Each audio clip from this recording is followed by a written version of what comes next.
Para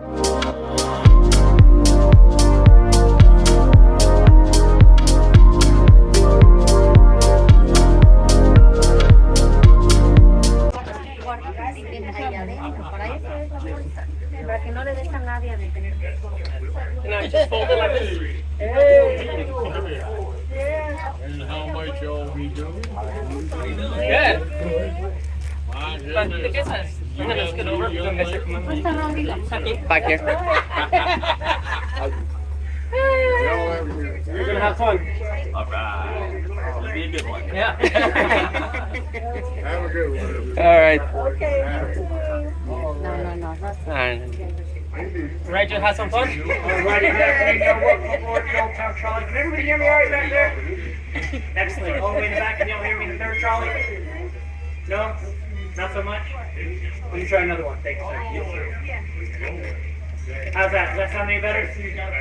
Yeah? In the back, does that sound better for y'all? Excellent. Alrighty, fantastic. Again, welcome aboard, y'all. Thanks for joining me this afternoon. My name is Eric. I'm one of the trolley conductors here today. Welcome aboard the Old Town Trolley. All set, brother. Thank you. All clear? Alright, y'all, we got the all clear. I'm going to go ahead and ring my bell. That means no more on, no more off. We're going to go ahead and get rolling here, folks. You got it, man. Thank you. Alright, again, welcome aboard, y'all. Good afternoon. My name is Eric. Real quick, before heading out of the Old Town parking lot, I do need to cover a few quick safety protocols. First and foremost, please remain seated at all times while the trolley is in motion. Be sure to keep hands, feet, other personal belongings inside the trolley at all times. It can be a bit rickety out here, folks, especially going in front of the bay front. So please make sure to keep a firm grasp on all your personal items, especially looser items like hats or glasses, keychains, cell phones, water bottles, things like that. And that might blow away or actually slip or slide off the trolley because I cannot stop in the middle of traffic anywhere. If you do lose something, please keep a firm grasp on all those personal possessions. Also, there's no smoking, vaping, or consumption of alcohol while on board our trolley today. And we do ask that as a courtesy to other guests on board, you keep personal and cell phone conversations to a minimum. That just ensures that everybody on board is able to adequately hear and enjoy the tour. But that being said, folks, welcome to St. Augustine. This is actually our nation's oldest continually inhabited European settlement. In fact, we're 42 years older than Jamestown and 55 years older than the settlement at Plymouth Rock. Now, St. Augustine is a former Spanish colony, although actually not the first Spanish colony on this side of the New World. The title for that actually goes to the island of Puerto Rico, which of course was around, actually it's only the oldest Spanish colony next to St. Augustine on this side of the New World. But going back to 1493, Christopher Columbus, some of you might have heard of that man, his second voyage of the New World. Another Spanish explorer was on that ship as well. His name was Juan Ponce de Leon. And he had been sent over charging pretty much the same mission, scoping out new places for the Spanish government to colonize so they could extend their empire. Now, one of the places they first landed was the island of Puerto Rico, and so they did want to colonize that island. And Ponce de Leon had later been appointed by the King of Spain to be the governor of that newly founded Spanish colony. Then while he was over there on the island, legend has it that he was told by the locals about the famous Spring of Eternal Hope, or Spring of Eternal Youth, that they had said was located somewhere on the island of Bimini, the Bahamas. I personally think they were just trying to get rid of the guy, but it worked, temporarily at least anyways. Because naturally curious as an explorer as he was, he decided to set sail and try to find the island of supposed Spring of Eternal Youth. And needless to say, folks, he failed pretty miserably. Having a hard time here. See if I can turn it off. How's that? Is that any better? You know?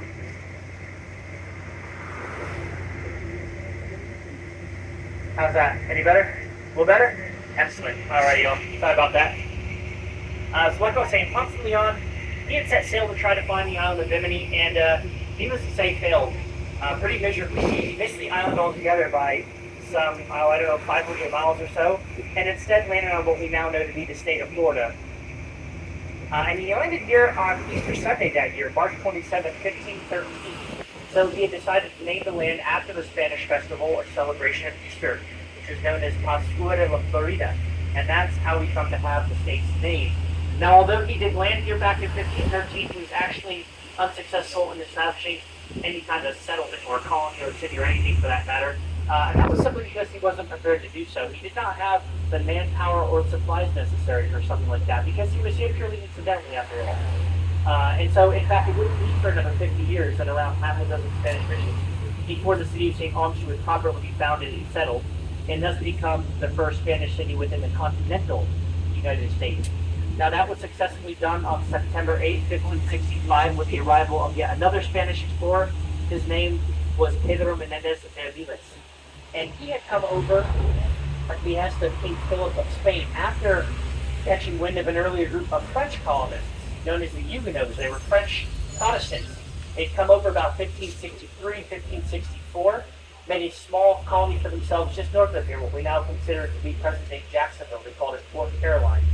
Well, of course, that angered the King of Spain because, one, they weren't Catholic, they were Protestants, and two, they were French, of course, and not Spanish. And so he was not happy about it at all. So he decided to send over his best admiral, which was Pedro Menendez, and charge him with 3 missions upon arrival. One, take out the French, of course, which is paramount. 2 was to establish a permanent settlement for the Spanish government once and for all. And 3 was to Catholiциze the indigenous people, which at that time largely consisted of Native American Tillamook. Now, when Pedro showed up, he did find the French in Fort Caroline, and found it relatively easy to overtake the small fort. He had a lot more men in his army than they had. He had come prepared for his mission after all. So he was able to drive the French out of the area, but the city was still not in the free and clear. In fact, they were under pretty near constant threats of pirate invasions. And so by the 1580s, they decided to create what they called a presidio, or a walled city. They built these palm-long structured walls. You can actually see one off here just to the left of us, and it continues on in front of us. This one is called the Kubo line. The Kubo line ran east to west. So starting at the fort is behind us, runs westward of the city, which is ahead of us. And it met with a very similar structure that was known as the Rosario line, just at about the second stop sign in front of us. The Rosario line ran north to south. And these 2 walls were the outermost defensive barrier for that presidio, or walled city. The area wasn't anything what it looks like nowadays. This was very undeveloped, swampy, marshy wetland, which is what's native in Florida. And so pretty much everything outside the developing city, and these walls in particular, were still very rural, still real best. And they had guard stations as well, located at several checkpoints, such as the one you can see on our right. We call this one the Santo Domingo Redoubt. This was one of many. But all of them were manned by anywhere between 12 and 16 armed soldiers around the clock, 24/7. So Spanish were not messing around because they were sick and tired of constantly being plundered and pillaged and burned down from these pirates that were operating in the Caribbean in those days. Now, moving it forward in history just a bit, because if you take a look at this brick building off to the left of us, this was the former Orange Street School of 1910. And inside this building back then, they taught everywhere from grades K through 12. And if you were teaching there back in those days, you made a pretty miserly salary of about $20 a month, which isn't very much at all. Now, my mother's a retired educator here in the state of Florida, folks, and I can tell you that these days don't make a whole lot more than that. So some things never change. This is one of the very few buildings in the area you'll find features a full basement. It was actually built on top of the original moat that had extended out from the old fortress, the Castillo de San Marcos, that we passed a few moments ago. We'll see that again a little ways ahead of us. Now to the right of us, this big building coming up, this is the historic downtown parking facility. Hold your applause, folks, because there's absolutely nothing special about this building at all. It is just a parking garage, y'all. It's not the ugliest parking garage I've ever seen in my life, but it is a parking garage nonetheless. But the land that it was built on does have some historical significance. This was the former home to St. Augustine's first Grand Hotel, actually. It was known as the San Marcos Hotel. That was built in 1883 by a man named Isaac Krupp. And it actually stood taller and larger than this entire parking garage is today.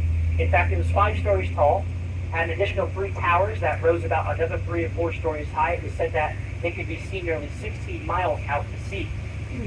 And it was quite a modern facility for its day as well, featuring such amenities as running water, and even tourist elevators. It was also the same hotel that Mr. Henry Flagler stayed at during his first visit to the city of St. Augustine, which was also in 1883. He'd actually come here on his second honeymoon, and along with his second wife, he brought along another man by the name of John D. Rockefeller. And Rockefeller and Flagler were partners in the Standard Oil Company together, which, amongst other business endeavors, is how those two men made their great fortune. And we'll talk quite a bit about Mr. Flagler on today's tour, as he was a very influential man here in the city of St. Augustine and for the state of Florida as a whole. But for now, we're turning into stop number 2 at the Visitor Information Center. And if you'd like to exit the trolley here, as always, please wait for the bell to ring.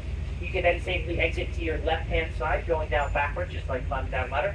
Please use the handheld uprights to take your time. Do be mindful of the curve as you step it off here, folks. And I'm going to hop off myself and just adjust my mirror real quick. Get rolling. As a reminder, folks, please remain seated until we come to our next stop. You'll hear me ring that bell once again, signaling it is safe to exit the trolley if you wish to do so. Now, some of the early group of migrants to this city from the early 1700s was a group of Scots-Irish immigrants that we now call the Florida Crackers. And they were cattle herdsmen. They utilized these large bullwhips to move their cattle over the swampy, marshy wetlands in Florida. Now, it was actually the Spanish that had given them their original nickname, because they said you could hear the crack those whips from over a mile away, so they had called them Los Craqueros, or the Crackers. And because they were very nomadic, especially in those early days, they really didn't have any well-established form of agriculture. They pretty much just lived off the land. Well, one of the things that they were able to utilize was a very native and prevalent palm tree here in the state of Florida. It's called the sable palm, sometimes also called the cabbage palm. This is actually the state tree of Florida, folks. You'll find it grown all over the place down here. Matter of fact, as we come around the corner of the intersection, just off to the right, on the other side of the sidewalk, this group of palm trees coming up, those are sable palms. Now, the Florida Crackers would actually cut down these trees. They would take out the hearts and boil them down with a little bit of fat back and some salt, and that actually became their chief form of sustenance back in those days. It was a dish that we call swamp cabbage, which doesn't sound very appealing, I know, but it was high enough in calories that it's just name of folks and more substantial meals. And Statue, right over there. Folks, I will tell you that fat is flavor. Give me a little bit of fat and some salt to work with. I'll make just about anything tasty good for you. And I haven't tried my hand with swamp cabbage yet, but I haven't ruled it out either. Matter of fact, I got about 18 of the trees in my yard at home, and I'm just waiting to cut them down and make some swamp cabbage. They're pretty enough to look at, folks, but not so pretty to clean up after. I'll tell you that much. What's that? Where you say it's at? The cabbage? Oh, just around the corner? Oh, we came around the corner? Yeah. Oh, okay. But you'll find them growing all over. These are also right in front of us here at the corner. Those are also single palms. Oh, okay. Cabbage palms as well. Yeah, they're numerous down here. Now that cemetery just off to the right of us, you all might have seen it on our first little loop around. It's called the Huguenot Cemetery, named after that early group of French Protestants. And it was built mainly in response to the 1821 yellow fever epidemic that broke out here in the city. This was right after the United States purchased Florida as a territory from the Spanish government. And the yellow fever killed off about a third of the city's population in a very short period of time. So while it might not look like it, there's actually upwards of 1,000 people buried in that little graveyard there. Somewhere between 20 and 25 people were buried per gravesite. And they said that if you were the last one thrown in, you happen to be the lucky one to get your name on the headstone. Go figure. Now our next stop post is coming up ahead of us to the left. This is Potter's Wax Museum at stop number 3. Potter's is the first and oldest wax museum in America. It had originally opened up at a different location that I can point out a little bit later in the tour, but eventually made its new home here in this building, which originally housed an even earlier business, known as the Old Drugstore. Now that was opened up in 1886 by a man named T.W. Spicer, who had actually originally intended on making his fortune by operating an orange plantation. The problem was that the man had no idea what he was doing, because he had no knowledge of citrus trees or fruit trees or agriculture in general for that matter. Didn't know how long it took to cultivate a fruit tree before it would actually produce something you could sell. And so he decided fairly early on that that wasn't going to make him any kind of money, not anytime soon, and scrapped the idea and instead opened up the Old Drugstore. Now, he was also not a doctor, but he was able to sell you a homemade concoction, sans prescription, that mainly consisted of spring water, grain alcohol, and a little bit of opium thrown in for good measure. And while it didn't really cure your illness as well, it didn't really matter because it made you feel a heck of a lot better. Chances are you forgot about what you were suffering from to begin with. That or you didn't much care at that point. Needless to say, folks, that became his bestseller. Then his customers come back again and again. And if you'd like to get off here at stop 3, I'll ring the bell. You are then safe to exit the trolley to your right-hand side, going backwards, just like climbing down ladder. Use those handhelds and uprights. Please take your time, folks. Have a wonderful afternoon if you're leaving us. Hi. Welcome aboard, y'all. Thanks for joining me. My name's Eric, by the way. Hi, Eric. Hey, y'all. All right, here goes the bell. We're going to go ahead and get rolling, y'all. As a reminder, please remain seated at all times while the trolley's in motion. Be sure to keep hands, feet, other personal belongings inside the trolley at all times. And please, smoking and or consumption of alcohol while on the trolley today. Now our next stop is coming up just ahead of us. This is stop number 4 at the city gates. And directly across from the city gate stop, you will find St. George Street. St. George Street is kind of like a bustling pedestrian only street. It's about half a mile long. This is actually where you'll find the largest concentration of places to shop and eat and drink right in the middle of the city. There's tons of things to see and do on and around St. George Street. The oldest schoolhouse in America is on St. George Street. The St. Thodio's Greek Orthodox Shrine, which by the way is a free attraction host, and it's an indoor attraction. Keep that in mind if you find yourself around the area trying to escape the heat for a bit. It's a beautiful piece of architecture in there. You'll also find my personal favorite, the Medieval Torture Museum on St. George Street. And they're one of the very few that actually is open after 5 p.m. They're open until 10 p.m. The other one would be the Pirate Treasure Museum, which is just going to be around the corner. Most of the museums here close at 5. I don't know why it's in the city, but yeah, Pirate Treasure Museum is open a little bit later. The Torture Museum is looking for something a little bit later on. And the city gates to the left of us, these are actually not the originals. The originals were wood. But like many other structures made out of wood, they were burnt down. And so these ones, as you see them today, were rebuilt here in 1808, and they're made out of coquina, which is a natural and native building material here in the city. The same one they used to build before that line just across the street, which we'll talk about a little bit later. But if you are getting off here in Stockmore, folks, as always, please right through it up. You can then safely exit Charlotte to your right, going backward, as always, just by climbing that ladder. Just the handheld zipper, please take your time, watch your step.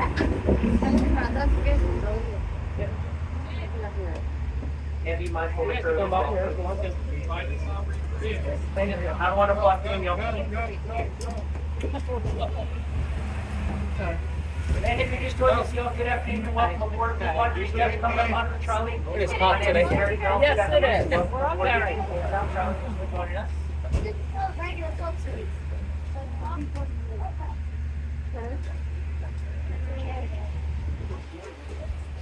Enjoying the tour so far? Yeah, I'm here with my mom and my brother right now. So Where are you visiting from? Jacksonville. So Right up here, Nick. Did you walk here? no. She's our the driver right now, right? Ready? She's your turn. So right.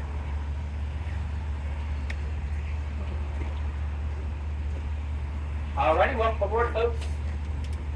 Watch your step, put up on the trolley.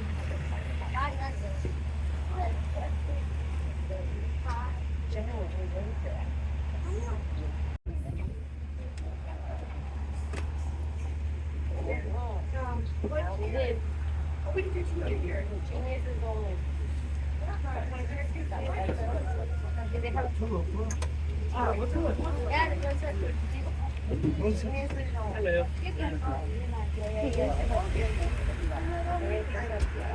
Alrighty. All set. I'm going to ring the bell, folks. I'm going to go ahead and say number on, number off. We're going to get rolling once again. As always, please remain seated until we come to our next stop. We'll be bring that down once more. Signaling it as safe to exit the trolley if you'd like to do so. Our next stop is going to be stop number 5 at the Colonial Quarter. This is about a 2-acre piece of property where they offer a guided adventure tour known as the Colonial Experience. They'll take you through the different early colonial periods here in the old cities. They do lots of different demonstrations and reenactments to show you kind of how folks lived back in those early days. One of my favorite things they do there is a live blacksmith demonstration. That's very cool.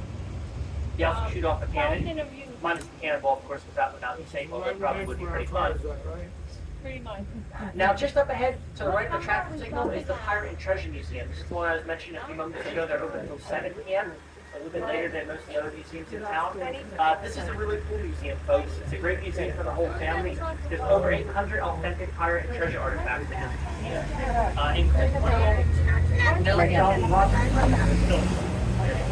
And we only have treasure chests here now. Lots of very cool interactive activities. Fun things to do right there. Now, if you'd like to exit here and stop number 5, as always, please remain seated until the trolley comes to a full stop and you get a ring the bell. Once you hear that bell ring, you can take your exit trolley to your right-hand side here. Make sure to go down backwards, just like climbing down the ladder. You can use the handhelds and outside to the door. Take your time, as always. Watch your head, step out, getting off the trolley here quick. This is the Pirate Museum. Yeah, now look, everything is open.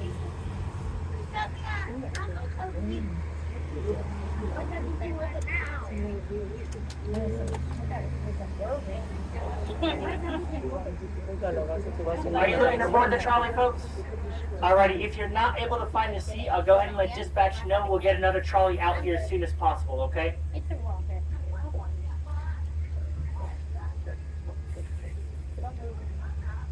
Found a couple seats? Excellent. Excellent. Welcome aboard. Yo, my name's Eric, by the way. Watch your step coming up onto the trolley. Take your time. Thanks for joining us this afternoon, y'all.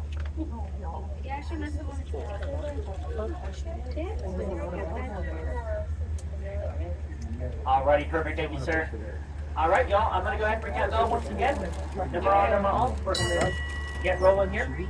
As always, please remain seated until we come to the next stop. You'll hear me reading out the once more so we can take the exit. Have a great day, folks. Our next stop is stop 6. It's actually just up around the bend ahead of us. This is at the bayfront, but if you take a look across the street at the old fort, the Castillo de San Marcos,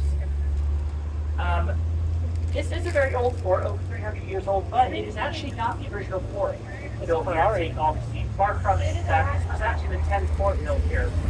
Now, the previous ones were all made out of wood, and again, all those early wood structures, they had all been burnt down, too. The ninth and last wooden fort had come down in 1668 with the invasion of a man named Robert Searles. And it was at that point in time that the Spanish decided they had had about enough of the wooden forts. And they finally put a little bit more effort in creating something with more permanence, which became the old fort, the Castillo de San Marcos, and is the first and foremost masonry fort in the entire United States, although it's the 10th fort built in St. Augustine. It took 23 years to build that fort. We'll talk more about it a little bit later in the tour. That'll be stop 7. But for now, folks, we are getting ready to turn into stop number. And as always, if you'd like to exit the trolley here, please remain seated until you hear the bell ring. You can then safely exit the trolley to your right hand side, going backwards, just like climb that ladder. Of course, take your time. Be sure to use the handheld upright. The last step off. It's a bit steep here, but the way safe it is.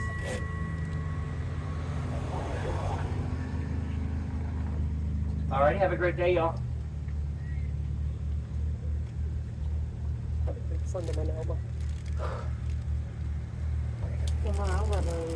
I know. It's a beautiful day. It is. We got that air moving, at least helped us out a little bit. Yeah, we had to drink a lot of water, right? Absolutely. Absolutely. Very important. Not soda, only water. Yeah. Not soda, no caffeine for sure. Alrighty, y'all, I'm going to ring my bell. We'll say number on, number off, and I'll have to get rolling. As always, please remain seated until we come to the next stop. So you're ring that bell once again. See if you want to take the exit trolley, if we wish to do so. We're going to make a right on Hippolyta Street now, just up ahead of us. And one of the first things you'll probably notice is, like many of our downtown city streets, just how narrow they are. Now, there's a couple different reasons for this, folks. One is that they actually form some sort of like a primitive form of air conditioning for the old city. Excuse me, the capturing the cool breeze coming off the bayfront and actually funneling down and around. Yeah, luego no voy a poder comer. Making it so somewhat cool during those very early AC days. Now, second and probably more importantly, it was a means of defense for the old Spanish cities. So, if you were trying to shoot cannons coming down the streets, well, it would have been very hard to do so with any kind of real accuracy, or any firearm for that matter, especially back in those days. And if you were marching around as soldiers into the city, well, it would have caused your formations to become very tight and constricted, which thus naturally limited your maneuverability. They made it that much easier for the defending army to kind of meet you head on. Now, as we bring along the community, you'll notice a few different types of architecture that was prevalent in the early days of the old city. The original Spanish settlers, when they came, tended to favor very simple, single-story dwellings. They usually had a fairly primitive thatch-style roof and these wooden barred or slotting window structures that you can still see from some of the buildings. The next building coming up ahead on our left, if you look at that first window towards the street front, you'll see it's got this kind of wooden structure. That's what the Spanish used to enclose their windows. They actually didn't use flashes yet. And they typically had a courtyard that would open up onto the street front, in which you would first enter before finding the door that would lead you inside their private residence. That's what was preferred by those original settlers. Now, when the British came around and took over, they were responsible for adding most of the second stories and the balconies that you see in a lot of the buildings today. and they were credited with enclosing their windows with glass. And it also was the British that tended to favor more of a direct entrance, or like a front door, so to speak. So up at the stop sign, we stop number 7. This is the intersection of Hippolyta and St. George. This is kind of right in the middle of St. George Street. If you'd like to get off here, I'll ring my bell. You can then safely exit to your left, going down backwards, just like climbing the down ladder. A church and a marketplace. Now the marketplace is coming up ahead of us on the left. That's an open air establishment there. And this is the original marketplace, folks, in its original location. It has been rebuilt and fixed up over the years, but it is the original. And it was responsible for creating the first system of scales and balances ever used here in the old city of St. Augustine. And still functions somewhat as a marketplace today, typically during the different events or festivals that the city has going on. And you'll often see vendors set up there selling their different wares and goods. Now let's talk about the next little country up here left. Still down in the made of standing tall on top of that pedestal there.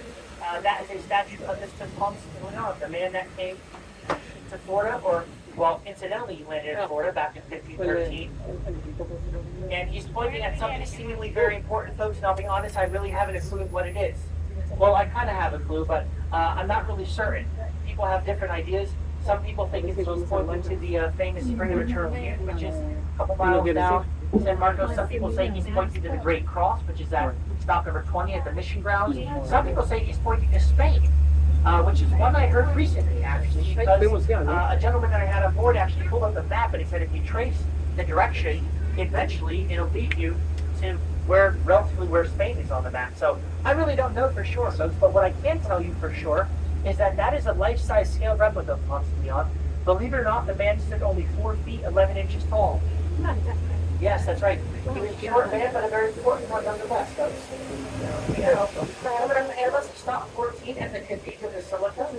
This church was originally built here in 1797, but it had burnt down about a century later in 1887, and so it was actually rebuilt. With the help of Mr. Henry Flower, by the way, he donated quite a bit of money to get this thing back up and running. It is free and open to the public to explore if you want to go in there and check out that building. And this is also a stop that you'll catch our beach bus shuttle at. This is a complimentary shuttle service that we offer to take you over the Bridge of Lions just behind us and onto Anastasia Island. If you are staying at any of the hotels over there, maybe you want to visit the alligator farm, you can catch the beach bus shuttle here. It comes around at this stop once an hour on the half hour. It kind of does one big loop. Now the last time it'll come through for today will be at 4:30 p.m. If you're getting off here, please wait for the bell. Please wait for the bell before getting off the trolley. Thank you. You're welcome, y'all. Have a wonderful afternoon. Enjoy it. Okay. Please watch your step going down the trolley, y'all. You might be earlier. Thank you. Take care, y'all. Thank you, man. Appreciate it.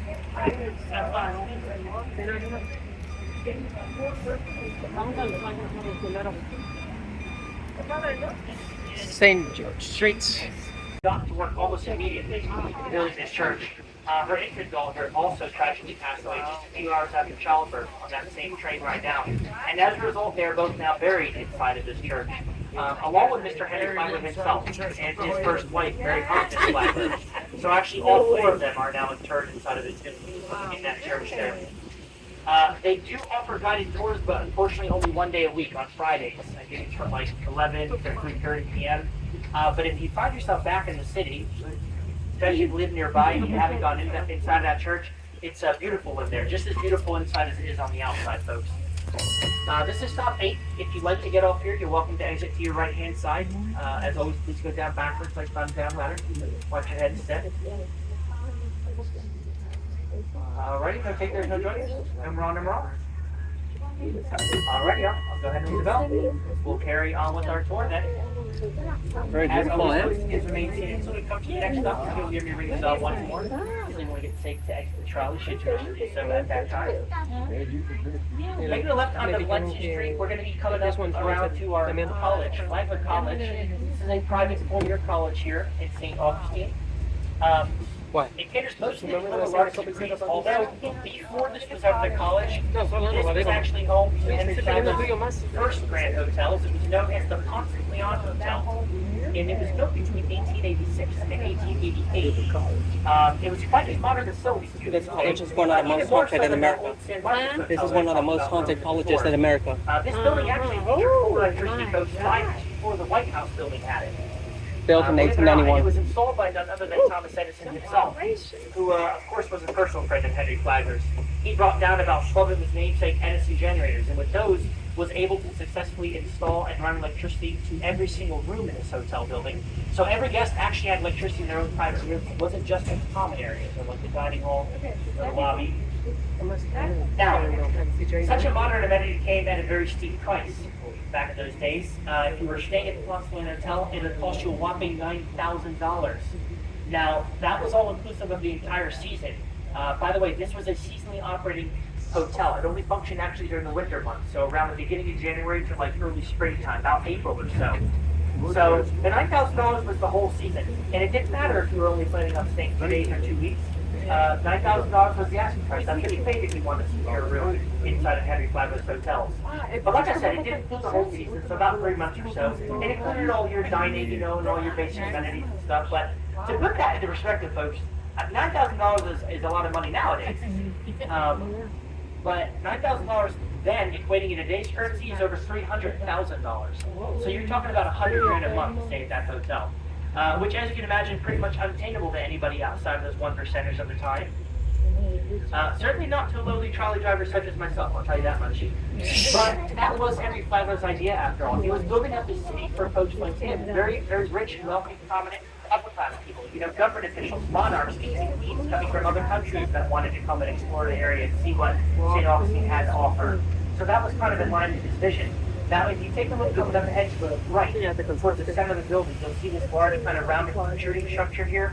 This is actually a dining hall, and it is the current dining hall for the students of the college, but it was the original dining hall for the hotel as well. And you might notice those stained glass windows that are adorning the exterior portion of that structure there. There are about 7 of them in total. Every single one of them handcrafted by one man. His name, Louis Comfort Tiffany. You all might have heard of him. He's well known for his glass works. He's a very well-known artist. You might have heard of Tiffany lamps. Yes. Very highly coveted collector's items, and very expensive if you're even able to find one nowadays. Well, as such, all 7 of these windows now in the college are completely encased in bulletproof glass, inside and out. It is a college after all, folks. And they're insured for over $130 million, believe it or not. That's just the windows of this building. Now, if you take a look at the outer gates, you'll notice it's kind of like a rough-looking concrete, which is essentially what it is. The construction of this hotel, well, now the college, utilized a type of poured concrete method of construction. The material itself was a mixture of coquina, which was a natural and native building material. It was kind of like their first form of masonry here in the old city of St. Augustine. And the second material it was mixed with was Portland cement. That was a little bit more prevalent in construction pretty much everywhere else in those days, outside the city of St. Augustine. And that material and method was actually invented by another man named Franklin Smith, who was actually a very wealthy Boston architect. He'd come down here in 1883 and built himself a winter home that he called the Villas of Rida. That's going to be our next stop, just up ahead of us on the left, stop number 9. But to the right, of course, we're passing right in front of the Flagler College building. There he is, Mr. Flagler. Mr. Flagler is standing right out in front, matter of fact. He's going to stand this pocket there, probably on his cash. Very well. Now, when Franklin Smith built the Villas of Rida in 1883, he had actually modeled it after one of the famous, after one portion, I should say, of the famous Alhambra Palace, which is located in Granada, Spain. And although it is much smaller than the original, it is very representative of the same style of architecture used in the original palace, and that would be the Moorish Revival style. This is an example of a building I would say is just as beautiful inside as it is on the outside. Likewise, the Flagler College, the former Ponce de Leon Hotel. This is a museum nowadays. They do offer a guided audio tour here, which is fantastic. I like it because you can take it at your own pace. Everybody has their own handheld and headset. It is 2 floors. The first floor has a wonderful collection of very old, delicately and ornately hand-carved wooden furniture and some other decorative items. And the second floor is kind of a mixture of things, but one of my favorite exhibits upstairs is the ancient Egyptian exhibit. It's in a little room in the corner upstairs. And one of the more peculiar items in that collection, in my opinion, is a very, very old rug. It's kind of like a big area rug. It's about 2,400 years old, actually. It's made entirely out of cat's hair. It's in remarkable condition considering its age and its material. Now, I'm not going to ring my normal bell here, folks. This is a quiet zone. But it is safe to exit. If you'd like to get off here at stop 9, you can safely exit now. If you're just coming aboard, watch your step. Good afternoon, folks, and welcome aboard. My name is Eric, by the way. I'm one of the drivers here. Thanks for joining us. While the Ponce de Leon Hotel was very beautiful and comfortable, there really wasn't a whole lot to do there besides being drinking sleep, which of course you could do in abundance when you paid your $9,000 entry fee. Of course, you were entitled to that. But keep in mind, these were very wealthy people staying here. They had a lot of money and they needed a place to spend it, and that really wasn't the place. And the city was largely lacking by way of entertainment value, so he built the Apple Store. Now, if you look to the right, the courtyard area, right in the center, you'll see that green fountain there. That marks the original location of that Olivet church I was talking about a couple stops behind us. So that's actually the piece of land that Henry Flagler paid about $4,000 for, and then in exchange built the Gracie-United Methodist Church, which is the first of those 3 churches we saw and talked about a few stops earlier in the tour. That night, in 1848, another man came to town. His name was Otto Wetzer, and he bought the old Alcazar Hotel building, turning it into what we now know it as, the Leitner Museum. He had a pact actually with the city that upon his death, he would donate the entire building and its contents as long as they promised to keep it open as a museum. Which thankfully they did. They kept their word, folks. And as such, this is a very large museum. It is 3 stories. It's pretty much the entire building. And because Otto Leitner, he was the founder and curator of Hobbies magazine and was quite a collector of collections, as we like to call them. So you'll find all kinds of things in there from across different mediums. Everything from natural history. There's a large collection of very musical instruments in there. Lots of glass and ceramic sculptures and pieces dated from the last 150 years or so. And the 3rd floor nowadays usually has a revolving exhibit featuring more contemporary art from local artists around the area. It is a self-guided tour, by the way, folks, so you pay for your ticket and you can basically help yourself spend as much time as you want in there. Easy to spend an entire afternoon in that building. There's just a ton of different things to see. This is stop 10 if you're getting off here. You see the cannons sticking out of it? Yeah, you do. Girls just see the You can cannons. see what it looked like during its heyday. Because it was not great. I don't know Yeah. how far it's going. I saw it. The whole thing, except for if you look at the towers there, at the bottom of them, you'll notice a horizontal stripe, which was red. And some of that red paint is still visible on the tourist there. So it's white with a red stripe. Now look at the flag flying Right there. above it. You'll notice a similar color scheme. White with red stripes, right? What does that say? That's a red cross of Believe it or not, it's a museum about like Now, I don't sound like it anymore, but I was born in Scotland. So I want to tell you that the process in London is from the Scottish flag. It is. But in the American has also from the Scottish flag, right? And that cross is also visible on the state of Florida's flag. Called the flag. There, made out of coquina. That is what the board there. Coquina is like a naturally occurring concrete made out of sand and seashells into a limestone that, if it gets hit by a cannonball, tends to absorb the blow of the cannonball like a giant magnet.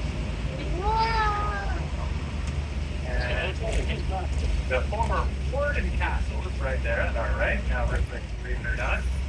And this was built when William Warden, a business associate of Henry Flagler, decided he needed a castle because he had 14 kids. But he only put one bathroom in there. 14 kids, one bathroom, yeah? Spoiled man, not an architect. This later became a hotel run by the host of the Pulitzer Prize winner Arthur Kid Robbins. And later, Robbins stayed here. That's a portion house made out of a tree trunk. There we go, huh? Oh, that's like somebody else. Now, who the heck is this Robert Ridley guy? Well, he was a world traveler and collector of oddities. He stayed here several times trying to buy the hotel. But his family bought it when he was unable to do that and turned this into the world's very first permanent Ripley, believe it or not. Interesting. Yep. If you ever saw the TV shows, they were made here. And you can go in there and see all the weird stuff in there, like a two-headed rat or a two-headed chicken. Can count. Or, how about that one-headed horse Have you guys been inside? No. Pretty amazing. Is it? Yeah. I'll tell you a story about that horse there. That horse was made to celebrate the 1987 Super Bowl victory of the Denver Broncos, which was a great idea.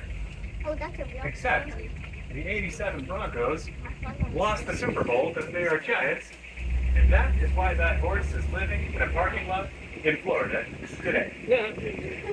Go Jackals. Yeah, you're good now. You're going to get out of here. Stop number 18. And as always, wait until we stop and you hear that bell to do it. Use those grab bars and ankles and watch your stuff. And in this case, exit through your right.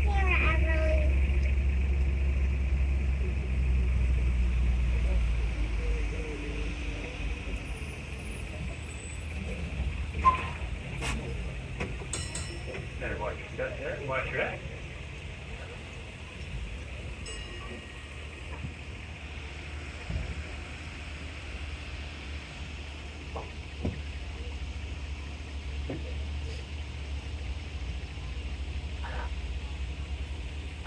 And as always, everybody, when I ring the bell here, please stay seated so you hear me ring it again at the next stop, indicating a safe exit there.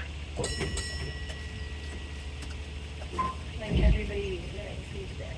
Over there to the right, but Everybody on your phone. he's a real tall guy. Anybody see that? Yep. Anybody recognize that guy? My brother does. Who is that? You know what shout it out? Hi, Rico. That white statue. Yeah, I forget his name. Michael Angelo? D'Angelo. You got it. That's Michelangelo's David. That's a Michelangelo. replica I was right. of Michelangelo's David. But that is not the original Two of those statue. in the world. No, it's a replica. It's not the original. It's just a replica. The two replicas were commissioned for the 1964 World's Fair. They were, the other one, I should say, well, actually, before I get to the other one, both of them were made from marble that came from the same quarry in Florence that Michelangelo got his marble from. Pretty amazing, right? The other one I've been told by people on my trolley is in Caesar's Palace in Las Vegas. Of all places.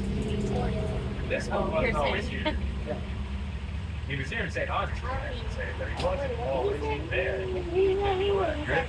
He used to be on the street corner to my right, and he's in his birthday suit. So standing there like that, he one time carried up with a toga. Before he was moved back behind his evergreen Venetian flag back there, because I'm told that standing on the street corner, he made some people nervous, and there were some fender benders. They moved him back there behind this, there in traffic in St. Augustine, but happily ever after. I don't know how many bed sheets they had to sew together to make that toga. Either. Hey Mom, I don't have a bed sheet in my dorm room anymore. Why not? This guy David has it. Who, your roommate? No. He's more of a real big man on campus. He's Italian exchange student. How about that, Mom? Yep. Our next stop is right next door. Welcome Center San Marco. That's where you can find souvenir and water stuff. It is hot outside. And there's a restroom there as well. You don't have to get here out here. You go check it out and stuff over 9 feet. There's also a Gravestone Tour bus from starts right over here.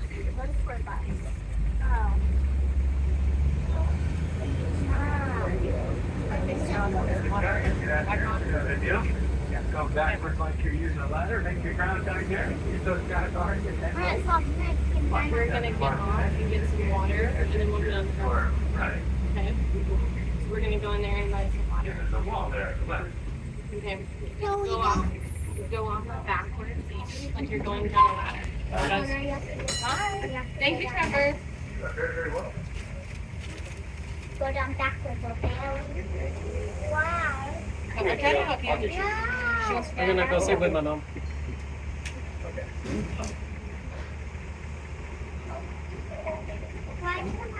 I got the best seat in the house, VIP. say hi.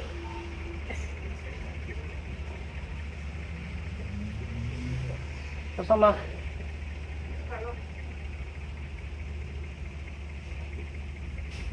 You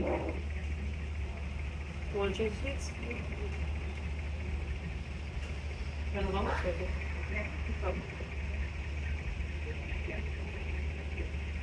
And as always, everybody, whenever you go, please stay seated so you get your ring again at the next stop, indicating it's safe to exit there. And a friendly reminder back there to keep your body parts, personal belongings inside the trolley. There's something foot sticking out over there. Right there. Okay, everybody. And something I know you already know, but I'm required to say this. There's no smoking, no vaping, no consumption of alcohol on the trolley. And here we go. We're about to turn into Uptown San Marco, which is the neighborhood for you if you're looking to do some shopping. Or antiques, or vintage clothing, or iced coffee, or ice cream, or little tiny donuts, or regular sized cupcakes. Or I'm just going to keep naming things here. We're going to make this turn here. You can get artwork here as well. Sure, you can get your tires changed, the fire stuff if you're doing on vacation. Hopefully that doesn't befall you. You can get wine here, Corona Winery. You can get a tattoo here while you're having a brew. And Nick and Barley Tattoos and Brews. You name it, they got it here in Uptown San Marco. If you're looking for glowing balls, you can get those. Over there on the right, that's Magic Cafe's glowing balls. It's got it for you there. But they're actually quite pretty, particularly once the sun sets. A quiet zone in town here. So I have to zip it on the microphone for about 30 seconds. But before I do, make sure you look to your right. Left back no way out of it one more time there.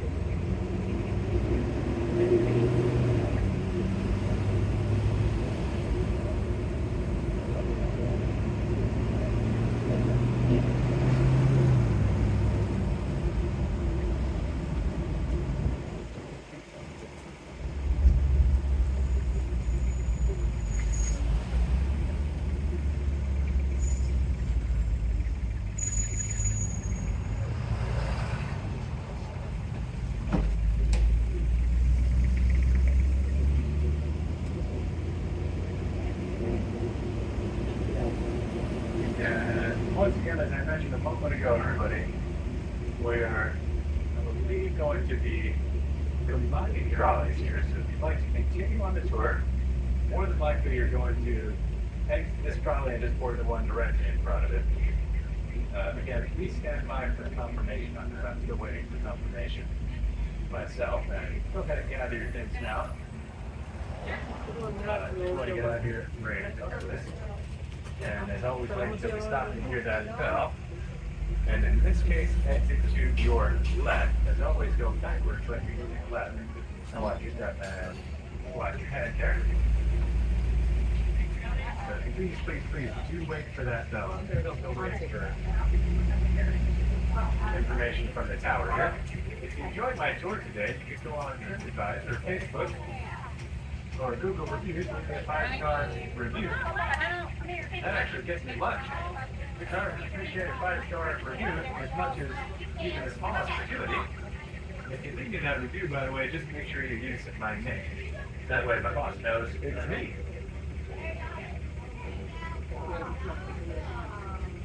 Here comes my dispatcher. Give us the scoop here. Go for it. You already did what you wanted to do. Okay, everybody, we are in that going Thank you. Driver. Right, look up the thing, conductor. I was like, whoa, what word did you out?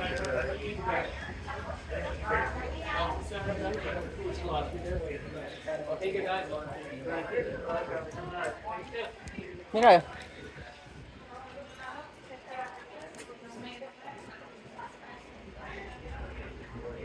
Va. Sí, vamos a pasar por acá, sí podemos. Mira más, birdcage.